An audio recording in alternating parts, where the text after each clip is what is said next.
tracté à C'est l'éditeur de la revue. C'est l'éditeur de la revue. D'accord.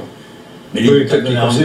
Non mais pourquoi, en fait, ce que vous nous dites paraît simple, c'est-à-dire que comme il y a plusieurs séquences, hein, si j'ai bien compris, il y a plusieurs séquences dans ce virus, par définition, ces séquences ont artificiellement été mises en place dans ce virus, on est toujours d'accord, et que ça se voit pour n'importe quel virologue va le voir immédiatement. Alors, ça paraît simple, donc pourquoi personne ne dit, attention, ce virus, il n'est pas naturel, il y a quelque chose qui a été fabriqué, il y a quelque chose d'artificiel là-dedans, et pourquoi personne ne le dit? Alors, il y a une réponse mauvaise là-dessus.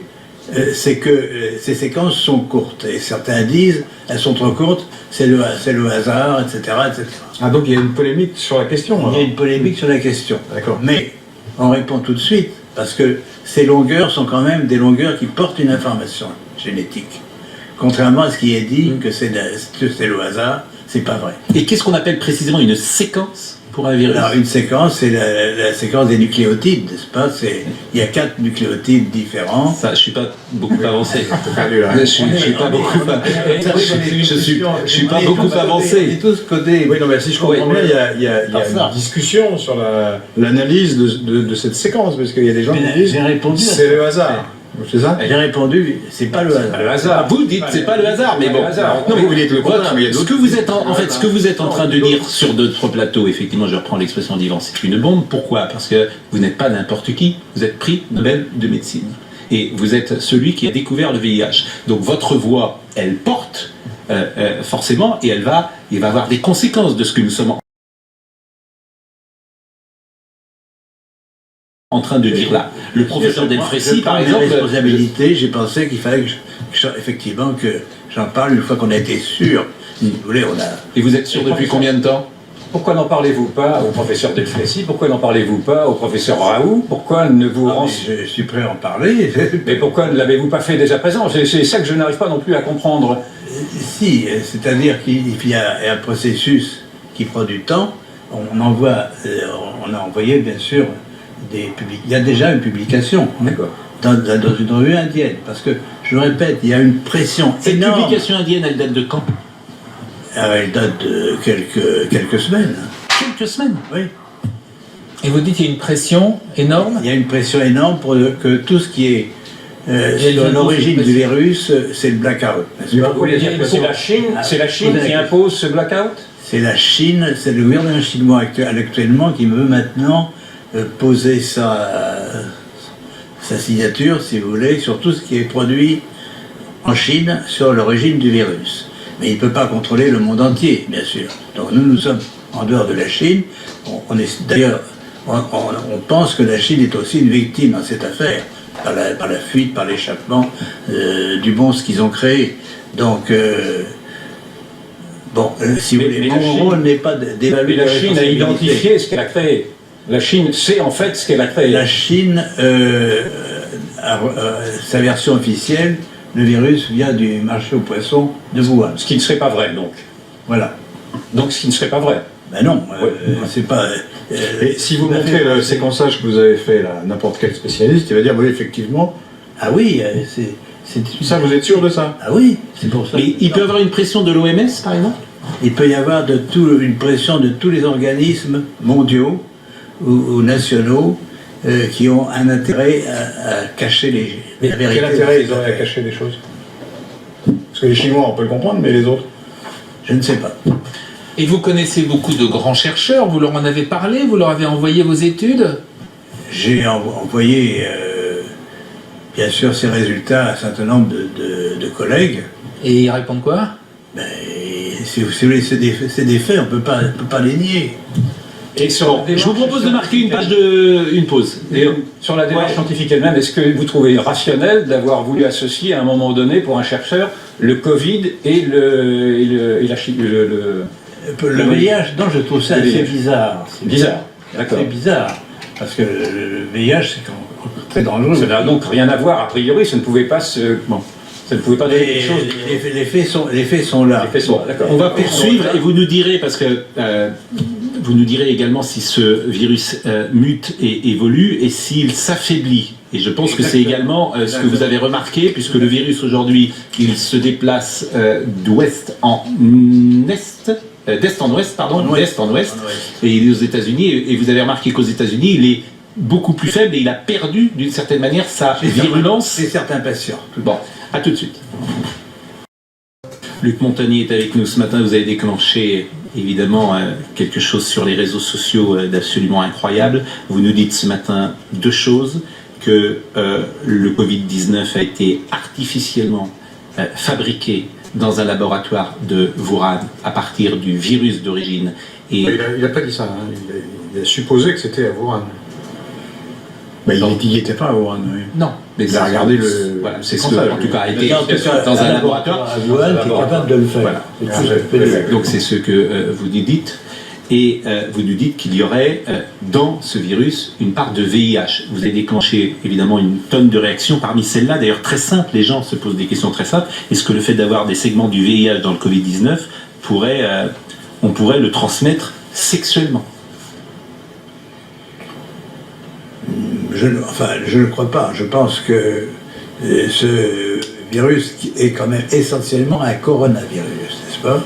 Donc il se transmet par la voie respiratoire. Donc ça reste un virus respiratoire, même s'il a été fabriqué tel que vous l'avez dit. Oui, parce que, je répète, les séquences de VIH sont très petites, minoritaires, par l'ensemble des gènes, dans l'ensemble des gènes du coronavirus. Et elles n'ont pas les mêmes conséquences que le VIH lui-même, ça, a priori, c'est ce que vous disiez aussi. Oui. Bon. Mais peut-être avec une réserve, c'est que si on travaille sur la protéine de surface d'un virus, on peut modifier son tropisme, c'est-à-dire il va attaquer d'autres types de cellules qu'au départ. Alors l'omerta, est-ce qu'elle s'expliquerait l'omerta? Oui, je vous en prie. Il faudrait peut-être, avant d'élaborer sur cette information, connaître la réaction des milieux scientifiques les plus officiels. Ils vont dire ça va venir, j'imagine. C'est la première question que je me poserais, moi. Mais par définition, à l'heure à laquelle nous parlons, ces milieux sont en train peut-être de découvrir ce que vous dites. Nous avons les... Parce que s'ils l'ont caché, c'est intéressant. Nous avons les faits, et je répète, il y a une publication indienne au départ, et qui a été supprimée par la pression de l'éditeur. Alors, je vais vous poser une question. D'abord, pardonnez-moi de vous poser des questions parfois qui peuvent être jugées un peu brutales, bien évidemment. Mais vous savez, tout ça, on s'était posé aussi d'abord. Bon, et il y a aussi une part de question de béotien, mais quand vous dites qu'il y a une sorte d'omerta, est-ce que l'omerta des pays, finalement, c'est parce que tout le monde fait la même chose? C'est-à-dire que tout le monde ferait dans son coin, parfois, sans le dire, des fabrications de vaccins de cette manière-là, où on prendrait un virus et puis on injecterait une autre séquence de virus, et que finalement tous les laboratoires du monde font la même chose, et c'est pour ça les gens ne disent rien aujourd'hui. Est-ce que c'est possible ça? Je ne sais pas si tous les laboratoires font ça, mais enfin tout est possible. En biologie moléculaire actuellement, on peut faire toute construction nouvelle de virus que l'on veut. Non, mais a priori ce genre de pratique est parfaitement interdite. On peut pas. À l'Institut Pasteur, par exemple, on peut pas faire ce qu'on veut. Absolument, absolument. Il y a des règles très précises. Mais est-ce que tout le monde suit ces règles dans le monde entier? C'est peu probable. Si vous permettez, je vous en prie. Je vous en prie. L'observation, simplement, c'est que, à l'évidence, et en France et ailleurs, nous n'avons pas voulu rechercher les causes de ce qui nous arrive. C'est-à-dire que quand Donald Trump, par exemple, a dit que ce virus était chinois, il a été accablé en disant qu'il ne pouvait pas dire que ce virus était chinois parce qu'on n'en savait rien. Quand il y a eu ces rumeurs de dire que ce virus aurait pu sortir d'un laboratoire, parce que ces rumeurs-là, elles courent depuis maintenant 2 mois, tout le monde a crié aux fake news, et maintenant on n'ose même pas évaluer l'hypothèse de ce que pourrait être une guerre bactériologique. Vous m'avez dit que ce n'était pas envisageable. Je veux bien vous entendre, mais malgré tout, avec ces 2 dénis respectifs, de dire que ce n'était pas la Chine, puis que ce n'était pas un laboratoire, et maintenant d'entendre dire que ce ne serait en tout cas pas une guerre bactériologique, on peut aussi, enfin moi je peux douter, je vous entends bien en disant que ce n'était pas le but recherché, que c'était un vaccin au bout du compte, mais est-ce que l'on ne peut pas quand même réserver cette hypothèse également d'une guerre bactériologique qui aurait pu, qui déjà existait, qui existe dans les scénarios, et qui aurait pu être établie également à Wuhan ou ailleurs? Enfin, mais je lis là par exemple qu'un laboratoire américain dit on a analysé les choses, ça a une origine naturelle. Il ne dit pas la même chose que vous. C'est un laboratoire qui a l'air assez sérieux. Sur les mots, parce que on mettait un objet naturel dans un autre objet naturel. Le VIH, c'est un objet naturel aussi. Oui, enfin, Et jusqu'à présent, un certain nombre d'autorités reconnues ont dit que c'était d'origine je veux naturelle. dire, le monde va devenir. Je veux dire, moi, là, je partage pas tout à fait l'analyse d'Yvan, mais je reprends des éléments. Le complotisme existe, on le voit bien. Souvent, moi, je me bats, entre guillemets, contre le complotisme en disant laissons cela de côté. Mais si ce que vous dites est juste, le monde va devenir complètement parano et va plus croire évidemment en rien. Parce que si cette réalité, vous nous dites que c'est connu, qu'on met un mouchoir dessus, qu'une étude a existé, j'entends effectivement, je faisais le lien tout à l'heure, je l'ai dit, avec ce que dit Emmanuel Macron, qu'on peut, à la lumière de ce que vous dites, interpréter. Je rappelle cette phrase, manifestement, des choses se sont passées, on ne le sait pas. C'est une formule très douce, mais ce que dit les États-Unis, quand on vous écoute, on dit, tiens, les États-Unis, ils sont au courant de ce que dit M. Montagnier. Bon, Oui, non seulement les États-Unis sont au courant, mais ils ont financé une partie des recherches faites dans le laboratoire de Wuhan. C'est publié, c'est dingue. ça également. Donc c'est une affaire pas seulement chinoise, de toute façon. Oui. alors, Non, parce que si on veut se rassurer quand même, puisque vous avez continué de travailler sur ce virus aujourd'hui, il a perdu, dites-vous, toute sa virulence et vous imaginez qu'il ne sera plus précisément dangereux ces prochaines semaines. Effectivement, ce qui est intéressant, si vous voulez, c'est que mon collègue mathématicien, Pérez, pense qu'il y a une sorte d'harmonisation des séquences de l'information génétique qui est portée aussi bien par nos propres chromosomes que par les virus. Donc, la nature n'accepte pas n'importe quoi. C'est-à-dire, on peut faire n'importe quoi à la nature, mais si vous faites une construction artificielle, elle a peu de chances de survivre. C'est-à-dire que la nature aime les choses harmonieuses, et ce qui n'est étranger, par exemple, un autre virus venant d'un autre virus, n'est pas bien toléré. Donc ce qui se passe au fur et à mesure qu'il y a l'épidémie qui se développe, notamment aux États-Unis, où c'est le plus grand nombre de cas, il y a une évolution par des mutations, n'est-ce pas?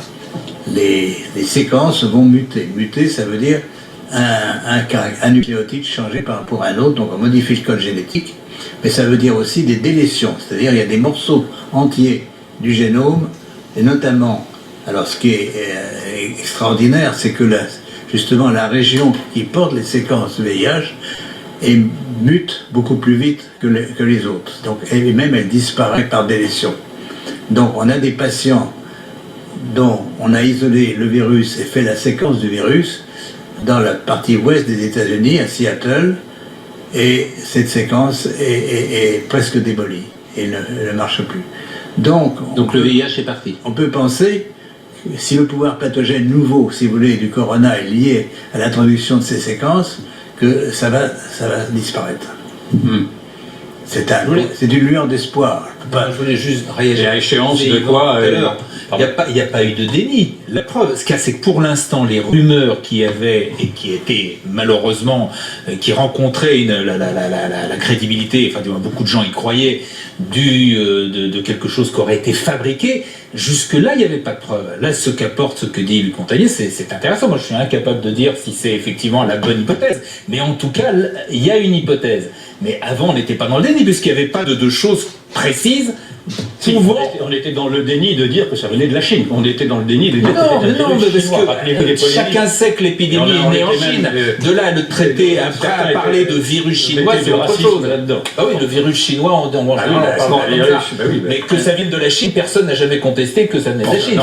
Il y a La maladie est née en Chine. eu un manque de curiosité. Qu'est-ce que Monsieur Montagnier, Monsieur Montagnier, la parole de elle nous intéresse. Qu'est-ce qu'il faut faire aujourd'hui? Qu'est-ce qu'il faut faire? Eh bien, justement, faire l'analyse des séquences.